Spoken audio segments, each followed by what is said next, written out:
Bueno, y como les anunciábamos antes de la pausa, tenemos con nosotros al licenciado Otoy de Camps, presidente del Partido Revolucionario Socialdemócrata, PRCD. Un gusto tenerlo aquí nuevamente en Enfoque Matinal. ¿Cómo está? Muy bien, un placer de compartir nueva vez con ustedes, tres queridos amigas y amigos, y dispuesto a tratar de responder las preguntas que ustedes me hagan. Lo vemos en los últimos días en afanes de tratar de unificar algo que parece quebrado para siempre, la oposición atomizada frente a un PLD que, aún pasando por un desgaste, sigue teniendo un liderazgo importante en el electorado.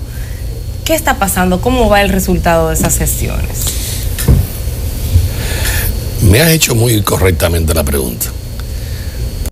Las personas han malinterpretado o malentendido el esfuerzo o las gestiones o las diligencias que he estado realizando. Yo no he pretendido unificar al PRD. No, eso es agua pasada. La división del PRD no la repara nadie. Por supuesto, todo eso trae consecuencias.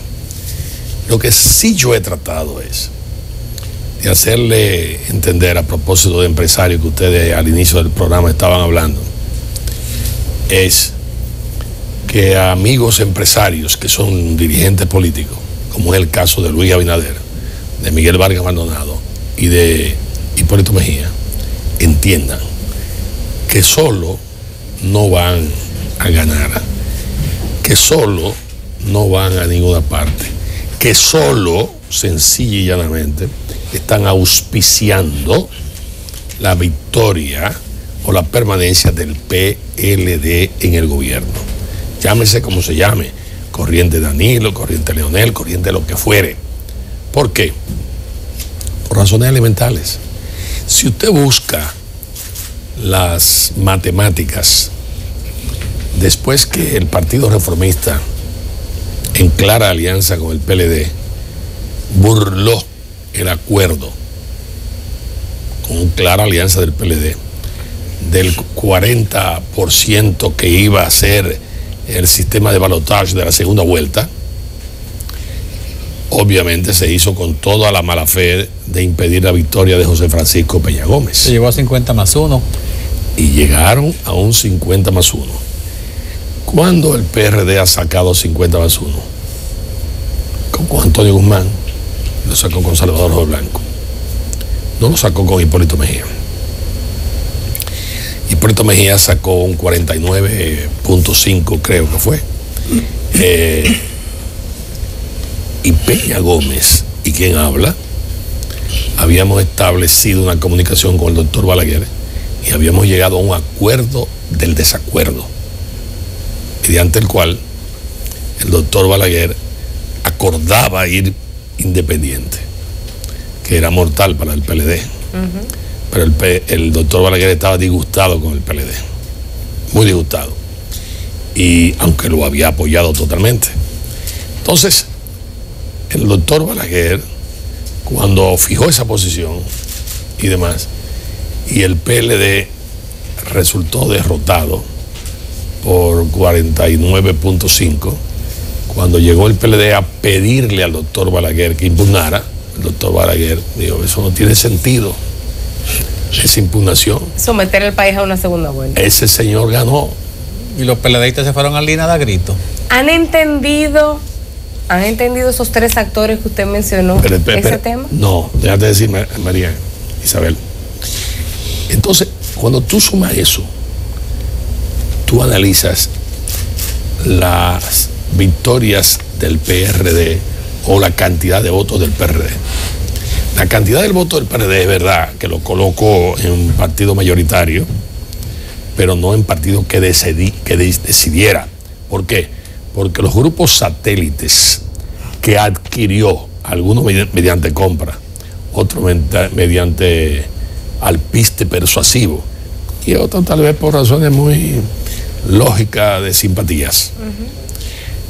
Ese entorno es el que facilita al PLD las victorias. Cuando tú lo cotejas con el PRD, está en minoría. Que fue perdiendo el acuerdo de Santo Domingo. Pero cuando tú lo cotejas con el apoyo de los grupos satélites, entonces te da mayoría. Esos grupos, en su gran parte, fueron sumados por el acuerdo de Santiago y luego por el acuerdo de Santo Domingo. Acuerdos que yo coordiné ante el deseo de José Francisco Peña Gómez. Y por primera vez el PRD lleva, porque no fue por votación directa, independiente, marxista-leninista, lleva a dos izquierdistas marxistas-leninistas al Congreso. Uno es González Espinosa por Barahona, senador, y el otro es Rafael Fafa Tavera, que por supuesto nunca llegó por el partido de izquierda que él militaba y que él organizaba. Entonces el PRD lo lleva. Ahora bien, la atomización del PRD, de cierto modo, ¿qué hace? Como decía Peña Gómez, usted está remachando las cadenas, así fortaleciendo las cadenas de victorias del PLD. Entonces, yo he tratado, y en eso he cubierto un ciclo de consulta con Hipólito Mejía, que cuando yo le dije que iba, me dijo, no, yo voy a donde ti. Fue a mi casa y conversamos ampliamente. Me exhortó a que continuara la labor. Fue muy buena la entrevista con Hipólito Mejía y me dijo que él no era obstáculo y que estaba dispuesto a establecer cualquier conversación que fuera conveniente para el país. He hablado con Luis Abinader, que también fue sumamente receptivo. Él lo visité en su casa, me recibió con su familia y con un grupo de compañeros dirigentes, entre ellos el Éxito Paula del Partido Humanista y también Rafael Santos, que es de militancia de izquierda, luego del PRD y ahora del PRM. Y por supuesto estaba ahí un joven dirigente que aspira a ser legislador por Nagua, apellido alemán, Victoria. Los Victoria José han sido PRDistas de épocas muy antiguas y al mismo tiempo también se han dividido algunos y han formado parte del PLD, pero yo lo recuerdo del año 62. Entonces, fue muy buena entrevista. Luis, yo le dije, mira, yo estoy tratando de ver si podemos ponernos de acuerdo, por lo menos con 3 o 4 puntos. Y él me dijo, aunque fuera con 2. Digo, bueno, aunque sea con 2. Y luego visité a Miguel Vargas Maldonado, que me recibió con una amplia comitiva, en donde estaba Mariñez, donde estaba el general Soto Jiménez, donde estaba mi amigo el del PDI, Ismael Reyes, y bueno, un grupo representativo.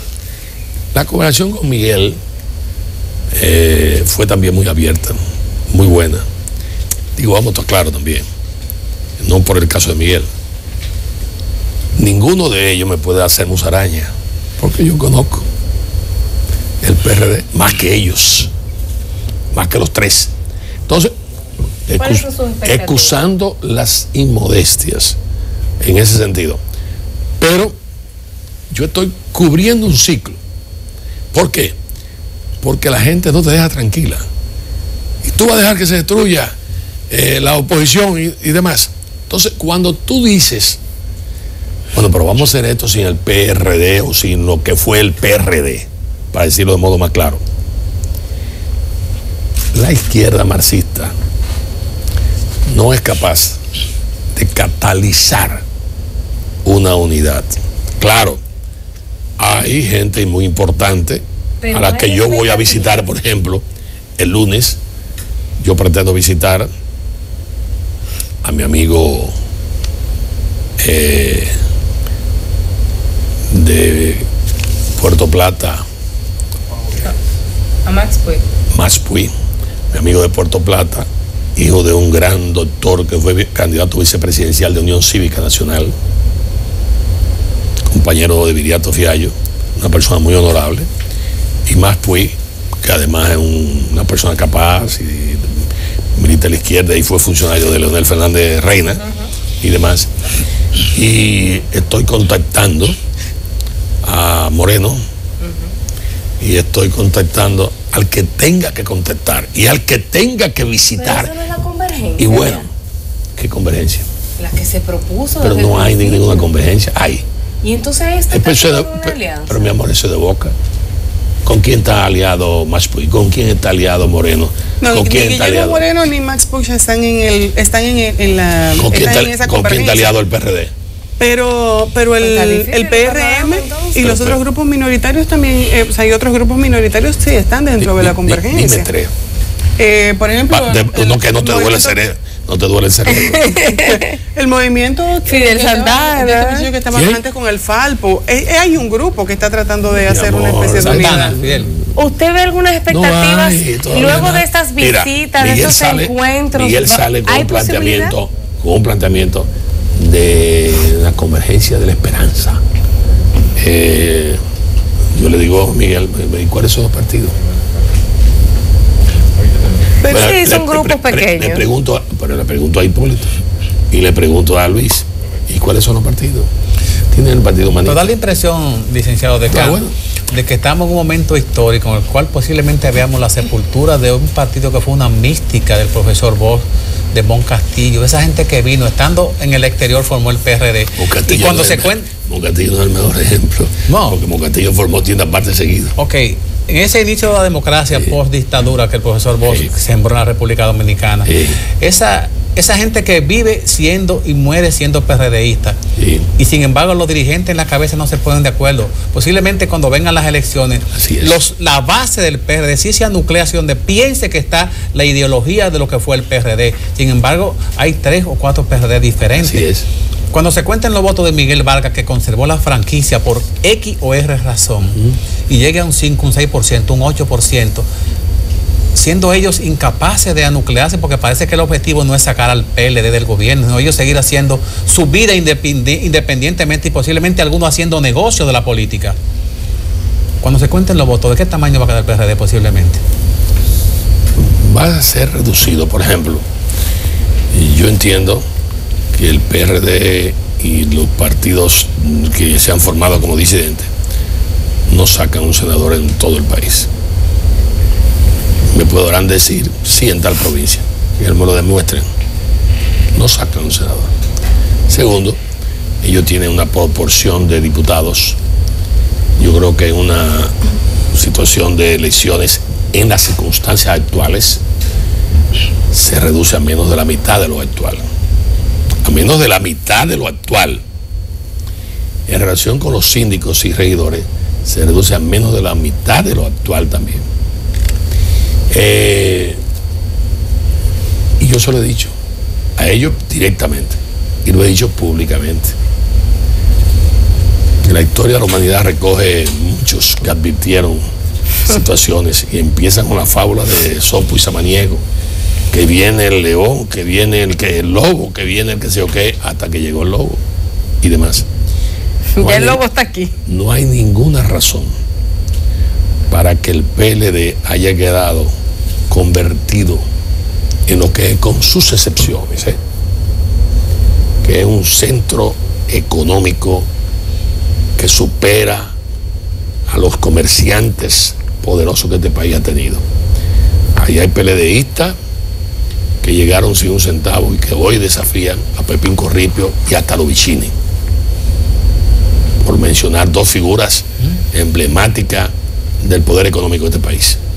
Entonces, ese proceso de corrupción, en gran parte auspiciado por el doctor Leonel Fernández Reina y demás, parece ser que es el modelo conductual, aun cuando admito que Danilo ha actuado como un mortal, no como un faraón, y ha sensibilizado una serie de situaciones, lo que le ha ganado a Danilo, sin que pudiera, porque no dispone de todos los recursos, hacer muchas cosas. en definitiva le ha ganado una determinada simpatía. Y sin embargo ahí está el tema de la reelección, típico de los faraones. Sí, ahí está el tema de la reelección. Y por supuesto, ahí tiene usted la reelección de Leonel Fernández Reina, ahora convertido en antirreeleccionista de pose porque le conviene a él. Pero si hubiese sido él el beneficiario, no. Y por supuesto otros sectores más que están a favor, porque es interesante ver que el presidente de la República sale del país y la 2/3 parte del gabinete se lanza a una convocatoria frente al Congreso Nacional. Vamos a profundizar ese tema de la reelección después de la pausa, porque creo que ha copado la agenda nacional de manera importante y usted tiene mucho que decir sobre eso. Muy bien. Venimos de una vez.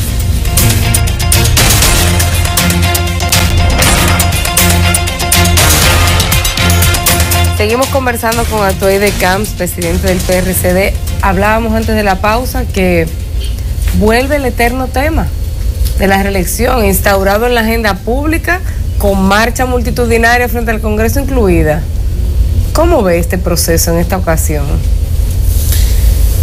Lo veo como las tradicionales maniobras. Veo que el aprendizaje de Juan Bosch no ha sido solamente boschista en los que son peledeístas, sino que hay una gran parte de aprendizaje balaguerista.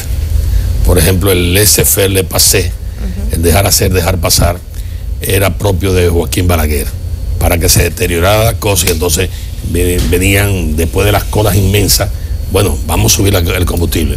Entonces, el PLD ha estado usando las manifestaciones reeleccionistas, obviamente, no con Danilo, eso se inició con Leonel Fernández Reina, vamos a estar claros. No se puede olvidar la recolección de firmas aquella. Y además, vamos a estar claros, hasta dónde ese partido ha sido sometido a barbaridades.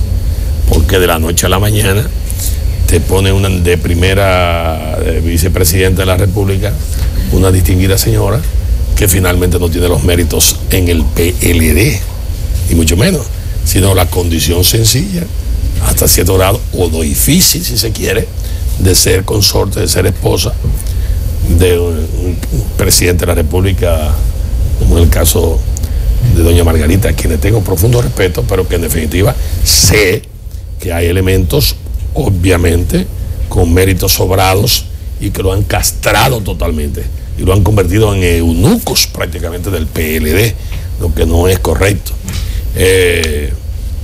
Eso con Juan Bosch no hubiese pasado, ni mucho menos. Y ahora observo que el aprendizaje balaguerista en gran parte, yo no he visto, yo no he oído, yo no he tocado, no he percibido. Sin embargo, obviamente van en una marcha galopante. Claro, se está jugando relativamente el poder de esos grupos. ¿Por qué? Porque si Leonel retorna al poder, que se olvide Danilo, que no vuelve más. Y eso lo saben los danilistas. Y están, obviamente, con una determinada simpatía, con un control de la comisión política y del comité ejecutivo del partido, y se están moviendo. Y ahora está el Esquirol de Proa saliendo de la reelección, el planteamiento de la reelección. Que el cardenal se pronuncia en contra, que otros se pronuncian en contra, y bueno. Bueno, sabemos siempre la cercanía que ha habido incluso entre el cardenal y el expresidente Leonel Fernández. Eso ahí no se puede pedir otra cosa de él. El panorama político se ve un poco enrarecido. Tú no eres fácil, Dentro. Se ve un poco enrarecido. De la Vega. De la Vega y de la montaña, de la sierra. Me toca ir Santo Cerro, sí lo sé. El panorama se ve un poco enrarecido. Vemos un PLD con situaciones internas importantes. La gente pareciera como que se está matando ahí adentro.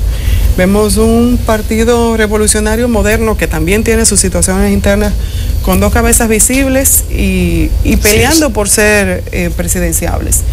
Y el PRD cada vez más disminuido. ¿Cómo analiza Atoide Camps la situación política nacional de cara a las próximas elecciones? Si no hay una unidad precaria mínima de 2 o 3 puntos, y usted me va a preguntar, bueno, ¿y cuáles son esos puntos? Si se quiere, se puede. Si los personajes que yo he dicho, en definitiva quieren, llegan. Te puede llegar, primero, a un acuerdo que voy a permitirme usar una experiencia universitaria. Yo postulé al doctor García Ramírez como candidato a rector de la UAS. Cuando digo yo, me refiero al FUS, me refiero al PRD. Y el candidato opositor fue Virgilio Bello Rosa, que era el candidato de Fragua y demás. Luego Virgilio pasó a ser parte del PRD. Y hubo 17 vueltas y no había la mitad más uno. Cuando íbamos a 14, 13, yo le dije a García Ramírez, no podemos seguir. Hay que hacer cambios.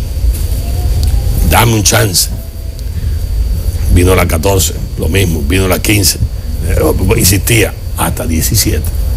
Cuando se produjo la 17, que ya no era posible, yo fui a ver a don Antonio Rosario. Y don Antonio Rosario le dije, mire, nosotros queremos que usted sea el candidato de la rectoría. Rector. Y él se rió y me dije, tú tienes que hablar con mi mujer, que era de la masa, hermana de los que ajusticiaron a Trujillo, amiga mía. Y por supuesto yo la convencí. Y digo, don Antonio, venga. Tiene permiso. Ya tiene permiso. Y don Antonio dice, bueno, pues muy bien, yo acepto. La primera candidatura, la primera vez, se fue y derrotó, por supuesto, por mucho, a Virgilio Bello Rosa, que era un gran candidato también, y también García Ramírez. Es decir, que ya se requería. Hipólito ha sido presidente, quiere ser presidente. Luis es un inédito, de cierto modo.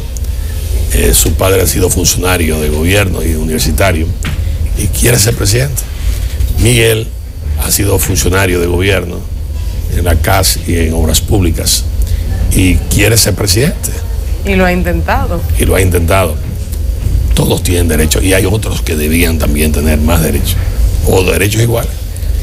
Pero en definitiva, la atomización, la división, no es buena consejera. Entonces, si ellos no son capaces de entender que divididos no van a ningún lado, sino que lo que van es a remachar la cadena de la derrota, entonces van a tener problemas. Pero entonces, alguien tiene que ceder. Y todos quieren ser candidatos. La otra cosa sería un acuerdo que me lo inventé yo, con Salvador Jorge Blanco y con Jacobo Malota. Todo el mundo sabía la fuerza de don Antonio Guzmán. Había sido candidato.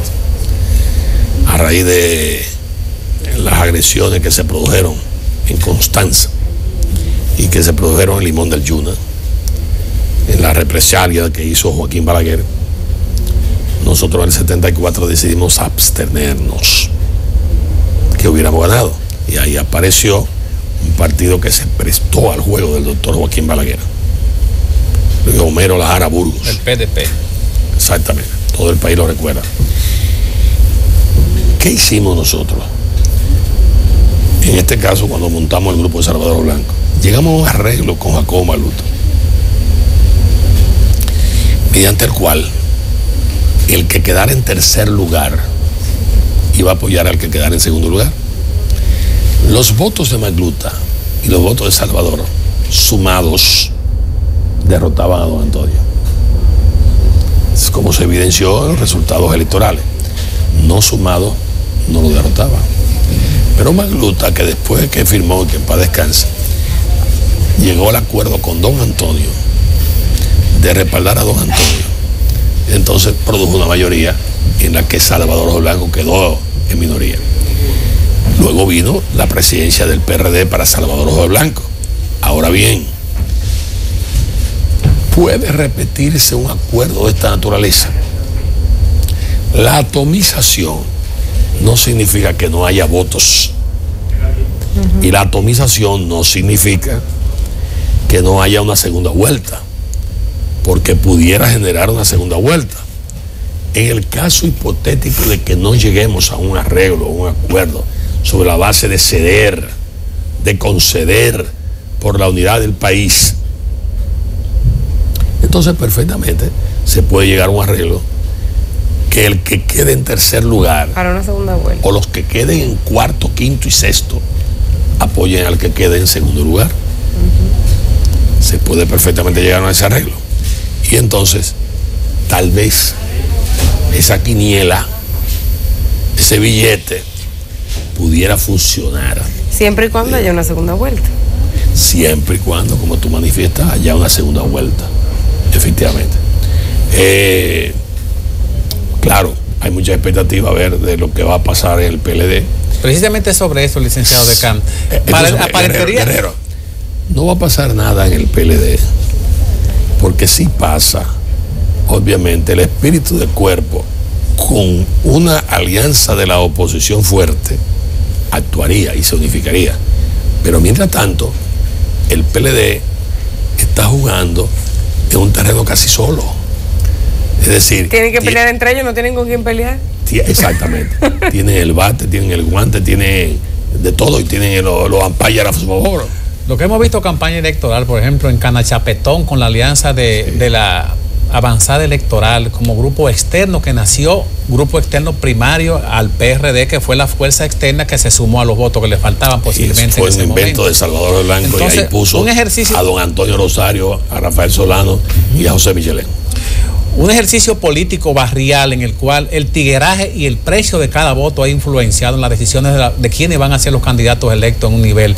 En el barrio se sabe cómo se mueve el dinero, cómo se paga el voto, no importa el precio que sea, se paga y se consigue. Así es. Entonces, la decisión electoral del PLD no necesariamente es un problema constitucional, sino político interno del mismo PLD. ¿Puede el presidente Medina forzar la situación y conseguir que se modifique la Constitución a su favor? ¿O el presidente Fernández va a insistir en bloquear a Danilo Medina para ser el candidato? Mira, yo he oído una serie de expresiones y yo me voy a poner a pensar en altavoz con una cantidad de legisladores que no van a repetir, que no van a volver. ¿De cuál partido? De varios. Okay. El alpiste para el canario, para que cante. No va a ser persuasivo, no va a funcionar. Carlos Mar hablaba del capital originario, el peledismo, entiéndase no el ortodoxo como tal. Hace tiempo que cubrió ese expediente. Hace tiempo. Ahora son millonarios. Millonarios. Nunca olvido una expresión de José Rafael Abinader padre cuando fue candidato a la senaduría de Santiago, que produjo un spot que decía: llegaron en chancleta y se van en jipeta, refiriéndose al PLD en ese momento. Hombre, generalizar no es correcto. Bien, pero no resisten. Fíjate cómo el PLD fue en gran parte un sector de ellos comprado por Hipólito Mejía. Cuando necesitó la reelección. Para las elecciones. Claro. Lógicamente. Se llevó 11. Y eso fue por persuasión y argumentos de Hipólito. Por grasa, obviamente. Bueno, eran argumentos. Bueno, esos son argumentos. Eso es alpiste que funciona, ¿tú entiendes? Y como no, y se llevó 11, un senador y 10 diputados. ¿Y tú crees que ahora, con los problemas que hay, van a hacer resistencia? No, no van a hacer resistencia. En absoluto. Con un secretario de la organización sometido en la Suprema Corte de Justicia, con un caso pendiente que le terminaron de leer la acusación antes de ayer, ¿puede poner en riesgo eso ¿Con qué? El secretario de la organización del PLD, el senador por San Juan de la Maguana, sometido a la justicia por la Procuraduría? Si sale ileso, ¿eso perjudica o beneficia en cierta forma? ¿O beneficia a la oposición o perjudica al PLD? ¿O eso no tiene nada que ver con aquello? Ya el PLD está lleno. ¿Le da lo mismo? Ya el PLD está lleno de casos y de espectáculos en ese sentido. Y ahí hay hasta cierto grado una vacunación, desgraciadamente, en donde eso era importante cuando Juan Bosch, que yo recuerdo en el gobierno de Juan Bosch, se produjo un robo en la Caja de Seguro Social y Juan Bosch actuó seguido Pero Leonel no, Leonel lo quiso fue premiar y demás. Entonces, eso ya, esas indelicadezas que han llegado a niveles realmente desbordantes y ya ha insensibilizado el cuerpo del PLD con sus excepciones. Fíjense que siempre anoto con sus excepciones, pero lo ha insensibilizado. Entonces eso no... Ya. Y tú acabas de decir el lumpenproletariado, una serie de sectores obviamente de la peor ralea, que finalmente son adquiridos en el periodo de zafra. ¿Y el caso del PM fue una experiencia, fue una vacuna social? ¿Cuál? El PM con Luis Chausti, aquel grupo que pagaba para no pegar. Así es. Sin embargo, mientras se PLD. Sí. PLD. Donde queda Meta era que estaba el local de ellos. Donde está la Meta era el local del PM. Exactamente. Mientras se da todo eso internamente y los partidos se disputan sus primacías, fuera el país está en una situación complicada. Estamos viendo caso de ICANN, el caso de los casinos, inversiones probablemente mafiosas en el país. Ahora esta mafia de choferes con sicariato incluido. ¿Es que la clase política ha dejado el país en desbandada? ¿Qué papel tienen que jugar los partidos que no están jugando? Mira, lo primero es que un gran sector de la opinión pública y de la dirigencia política del país, no solamente política, de la dirigencia global del país, ha perdido la esperanza y en ocasiones ha actuado con irresponsabilidad. Cuando tú ves un crimen y no actúas rápidamente, una justicia no llegada ni arribada a tiempo, no es justicia. Se está complicando el país. Entonces, obviamente, ahí vienen los niveles de corrupción y cómo está caminando. Si tú pones ejemplos, entonces figúrate tú, hay comunidades árabes que le cortan una oreja, que le cortan un brazo y demás. No voy a citar el ejemplo que hizo Juan Bosch cuando en Costa Rica le preguntaron, profesor, ¿y qué ocurriría si se marca a los trujillistas? Dice, bueno, si usted le corta un brazo, decía Juan Bosch, a los trujillistas, entonces usted va a tener un país de mancos. Entonces, bueno, ¿qué quiere con esto decir? Obviamente, por acción u omisión, el país fue arrastrado a eso. En este caso, por acción y por omisión. Primero, algunos se quedan de brazos cruzados. Y segundo, elementos que han sido elegidos para actuar no han actuado. Por ejemplo, no creo que Juan Bolívar Díaz ni los distinguidos periodistas que han sido amenazados hayan dicho que este país hay que fusionarlo con Haití. No. Ellos han cuestionado la morosidad con que han actuado los organismos competentes. ¿Para qué?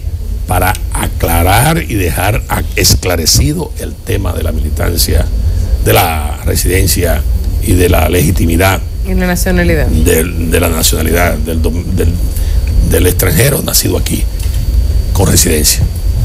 Lo que fue.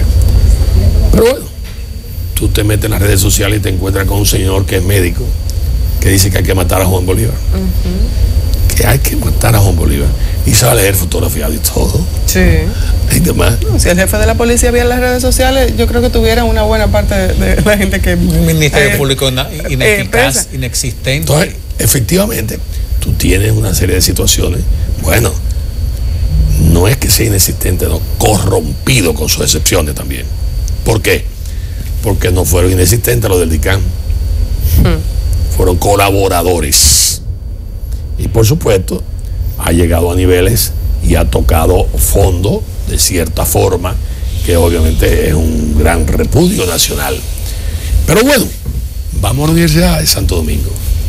Su facultad de humanidades bajo de los mangos. Es un relajo. Un relajo. Yo he estado llamando al señor rector, que por supuesto no devuelve llamada. Iván Grullón no devuelve llamada. Debe estar demasiado ocupado. Demasiado ocupado.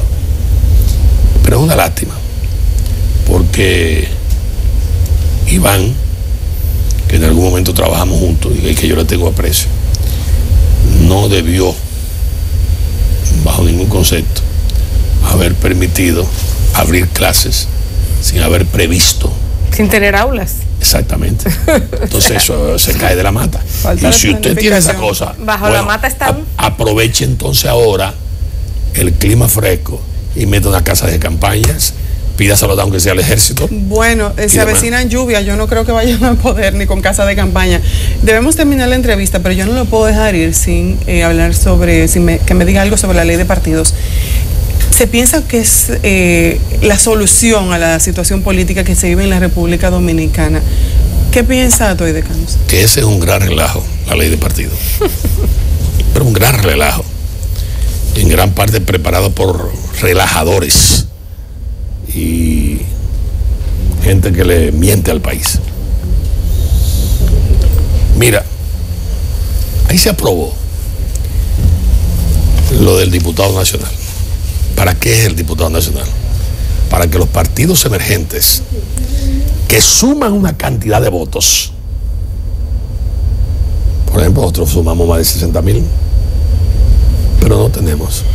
¿Y qué hicieron? Se los repartió el PLD y el PRD. ¿Y qué pasó? Que lo aceptó el gobierno de Leonel Fernández Reina y lo aceptó también la Junta Central Electoral. Lo maquillaron como de ultramar y se acabó. Ya, espérate.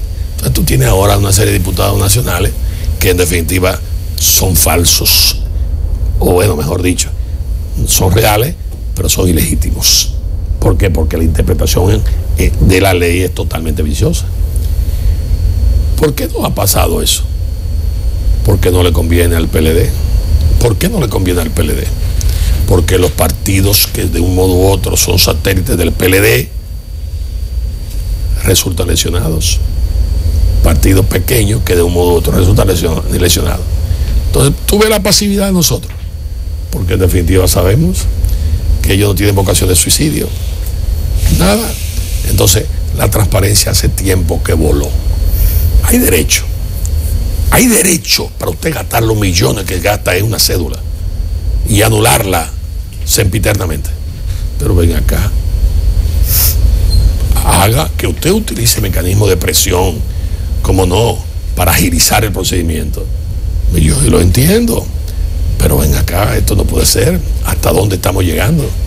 ¿Hasta dónde estamos llegando? Pero y estas cosas que están cobrando y que 10,000 pesos ahora para una gestión, pero esto no puede ser tampoco. Entonces, usted tiene una serie de problemas que el país obviamente se requiere una mano dispuesta a aplicar y tomar una serie de decisiones. Tengo que admitir que obviamente no puedo decir que Danilo no ha hecho un esfuerzo, tengo que reconocerlo, y que por lo menos con las visitas sorpresa, que no son de sorpresa nada. Ya no sorprenden a nadie. Que dicho sea de paso, tampoco son nuevas, porque Salvador Blanco hacía aquellas visitas populares. Los jueves de consulta ahí en el Palacio. Exactamente. Bueno. No. Y se trasladaba a los lugares. Sí. También Hipólito Mejía. Pero bueno, Danilo ha bajado la parafernalia y de cierto modo lo ha hecho y ha visitado y ha motivado y sensibilizado sectores económicos que lo necesitan. Pero bueno, se requiere obviamente una serie de responsabilidades. Es una lástima. Danilo entró criticando después de una visita al hospital al Darío Contreras, y miren lo que acaba de pasar. Al Darío Contreras, y usted está viendo lo que está pasando. Parece que van a ser 2 años Resulta que han herido a trabajadores que están trabajando en el Darío Contreras. ¿Y esos trabajadores de dónde son? Así, ¿cuál es su condición? Visibiliza una realidad que se ha querido tapar con un dedo. Hace visible una realidad que se ha querido tapar con un dedo. Señores, un día, escúchame, voy yo donde Balaguer. Me dice el doctor Balaguer, vístase de gloria. Y yo me recuerdo lo de Peña Gómez con el coronel que quería casarse con la Gloria. Y yo, doctor, no lo entiendo. Asuma usted la iniciativa de que el haitiano que cruce por una provincia requiera de una carta de ruta. Dije, ay, doctor Balaguer, Usted quiere multiplicar la corrupción, no es idea suya, pero figure usted, para darle esa carta de ruta, si viene de Haití a la capital, tiene que pasar como por 8 provincias. Esos son 8 peajes. Digo, bueno. Y además de eso, le digo yo al doctor Balaguer, la zanja que está aquí frente a usted, doctor Balaguer, son haitianos que la están haciendo. Y la siguen haciendo. Pues muchísimas gracias por acompañarnos. Usted sabe. Gracias a usted. Serán 2 años largos, volveremos a hablar en el proceso. Muy bien. Y ya veremos cómo terminan esas gestiones. Muchísimas gracias por acompañarnos. Gracias. Vámonos a una pausa y regresamos de una vez.